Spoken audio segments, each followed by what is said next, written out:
Satu, dua, satu, dua, tiga. Assalamualaikum warahmatullahi wabarakatuh. Waalaikumsalam Waalaikumsalam warahmatullahi warahmatullahi wabarakatuh. wabarakatuh. Kami dari kelompok 5 yang terdiri dari saya Dewi Kencana sebagai moderator bersama anggota saya Abdul Rahman, Alisa Heriana, Dimas Tito, Jagat Surya, Juli Rimaza, Yoel Michael. Pada kesempatan ini kami akan mempresentasikan materi berjudul Penanganan insiden keamanan cyber. Sebagai pembicara pertama, saya akan menjelaskan bagian pertama dari presentasi ini, yaitu penanganan insiden keamanan cyber, panduan praktis. Sebentar. Seiring dengan peningkatan ketergantungan pada teknologi, ancaman terhadap keamanan data dan sistem informasi juga semakin berkembang. Serangan cyber seperti ransomware atau DDoS, Distributed Denial of Service, phishing, dan pelanggaran data telah menjadi isu global yang berdampak serius pada organisasi maupun individu. Presentasi ini bertujuan untuk memberikan panduan praktis tentang bagaimana menangani insiden keamanan cyber dengan efektif. Selanjutnya akan dibacakan oleh Alisa Heriana. Iya, baik. Di sini saya akan melanjutkan untuk definisi dan ruang lingkup.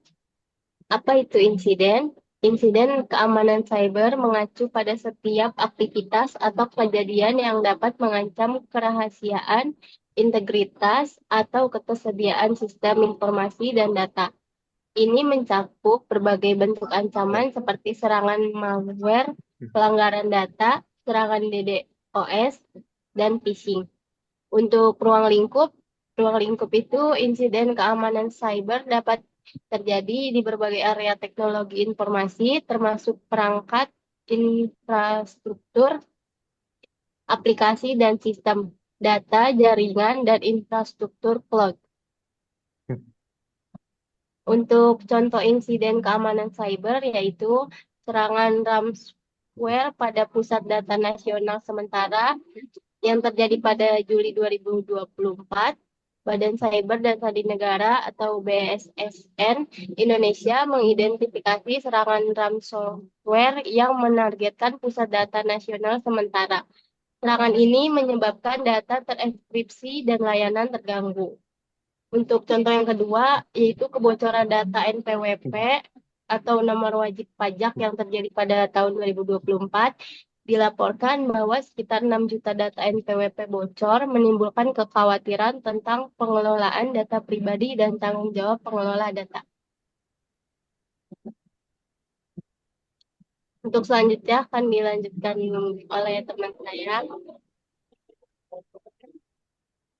Slide selanjutnya yaitu tujuan dan pentingnya eh, panduan panduan praktis. Yang pertama, mitigasi risiko, yaitu melindungi aset digital dan data sensitif dari ancaman cyber, mengurangi kerugian finansial dan reputasi. Yang kedua, ada ketahanan bisnis, yaitu memastikan kontinuitas operasi bisnis, meminimalkan downtime dan gangguan layanan, dan menjaga kepercayaan pelanggan. Yang ketiga, ada kepatuhan regulasi, yaitu memenuhi persyaratan peraturan terkait privasi data, keamanan informasi, dan pelaporan insiden cyber. Selanjutnya, tahapan penanganan. Tahapan penanganan sendiri ada 5, yaitu pertama deteksi, mendeteksi aktivitas mencurigakan atau anomali dalam sistem menggunakan alat monitoring dan sistem deteksi intrusion atau IDS. Yang kedua, pembatasan. Mengandung penyebaran serangan, mencegah kerusakan lebih lanjut, dan melindungi data sensitif dengan tindakan pencegahan. Yang ketiga, investigasi, menentukan sumber dan metode serangan, mengumpulkan bukti, dan menganalisis dampaknya pada sistem dan data. Yang keempat, pemulihan, mengembalikan sistem dan data yang terpengaruh ke keadaan operasional normal, memulihkan data yang hilang, dan menerapkan tindakan perbaikan.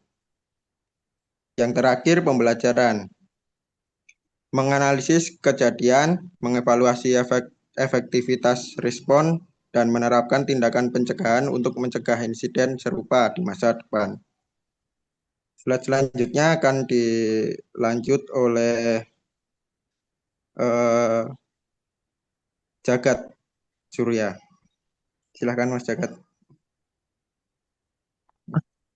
Oke, saya akan menjelaskan tentang peran dan tanggung jawab pada insiden keamanan cyber. Yang pertama, tim IT, yaitu memantau sistem, merespon serangan, dan memulihkan data. Yang kedua ada tim keamanan, yaitu tugasnya menganalisis ancaman, mengembangkan strategi pencegahan, dan mengelola insiden. Yang ketiga ada tim hukum, tugasnya adalah menangani aspek hukum dan regulasi, termasuk pelaporan insiden dan kepatuhan. Dan yang terakhir adalah tim komunikasi, yang tugasnya adalah mengomunikasikan insiden kepada stakeholders, termasuk pelanggan, media, dan regulator. Berikut ini ada teknik-teknik penanganan pada insiden keamanan cyber. Yang pertama ada pencegahan, deteksi, respon, dan pemulihan.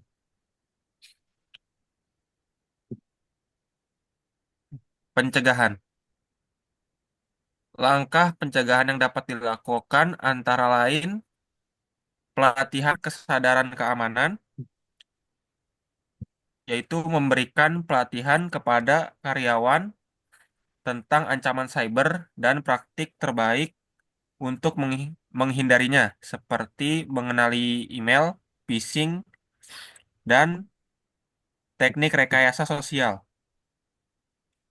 Yang selanjutnya, penggunaan teknologi keamanan. Mengimplementasikan perangkat lunak antivirus, firewall, dan sistem deteksi intrusi atau IDS untuk melindungi jaringan dari akses tidak sah dan malware. Yang selanjutnya ada manajemen akses, yaitu menerapkan kebijakan kontrol akses yang ketat, seperti prinsip least privilege, di mana pengguna hanya diberikan akses yang diperlukan sesuai dengan tanggung jawab mereka. Dan yang terakhir, pembaruan rutin, yaitu melakukan pembaruan perangkat lunak secara berkala untuk menutup celah keamanan yang dapat dimanfaatkan oleh penyerang. Oke, materi selanjutnya akan dibacakan oleh teman saya, Julie. Oke, poin selanjutnya deteksi. Cara deteksi yang umum digunakan adalah yang pertama itu ada pemantauan sistem.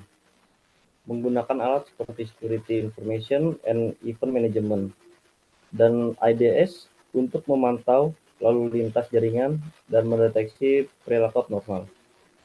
Yang kedua itu ada analisis log. Menganalisis log sistem dan jaringan untuk menemukan pola atau anomali yang dapat menunjukkan adanya serangan. Dan yang ketiga, simulasi serangan. Melakukan simulasi serangan cyber secara berkala untuk menguji ketahanan sistem dan meningkatkan kemampuan deteksi tim respon insiden. Selanjutnya, poin respon. Tindakan dalam fase respon meliputi yang pertama itu isolasi sistem terdampak, yaitu memisahkan sistem atau jaringan yang terinfeksi untuk mencegah penyebaran lebih lanjut dari serangan. Yang kedua ada pengumpulan bukti. Mengumpulkan data dan bukti terkait insiden untuk analisis lebih lanjut dan sebagai referensi dalam perbaikan di masa depan. Dan yang terakhir itu komunikasi internal. Menginformasikan pihak-pihak terkait dalam organisasi mengenai insiden dan langkah-langkah yang diambil untuk menanganinya. Selanjutnya akan dibacakan oleh Mas Yorel. Baik, selanjutnya ada pemulihan. Langkah-langkah pemulihan ini meliputi tiga. Yang pertama ada restorasi data, yaitu mengembalikan data dari cadangan yang aman, telah memastikan bahwa sistem bersih dari ancaman. Yang kedua, verifikasi sistem, memastikan bahwa semua sistem berfungsi normal sebelum mengembalikan ke operasi penuh.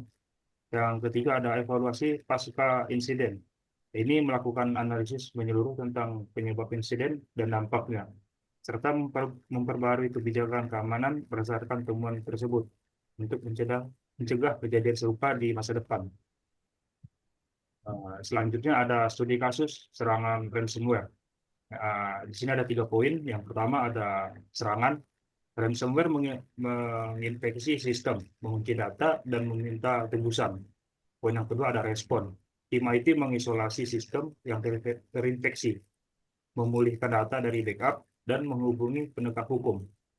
Poin yang ketiga pembelajaran. Ini meliputi memperbarui sistem dengan patch terbaru, melatih karyawan tentang ancaman ransomware, dan memperkuat kebijakan keamanan. Baik, selanjutnya adalah kesimpulan. Kesimpulan dan rekomendasi. Penanganan insiden keamanan cyber adalah proses yang kompleks dan penting. Dengan strategi yang tepat, kita dapat meminimalkan dampak serangan, menjaga keamanan data, dan melindungi bisnis. Mari tingkatkan kesadaran dan implementasi praktik keamanan yang terbaik. Baik, mungkin sekian dari kelompok kami. Kurang lebihnya kami minta maaf jika ada kesalahan. Sekian dan terima kasih.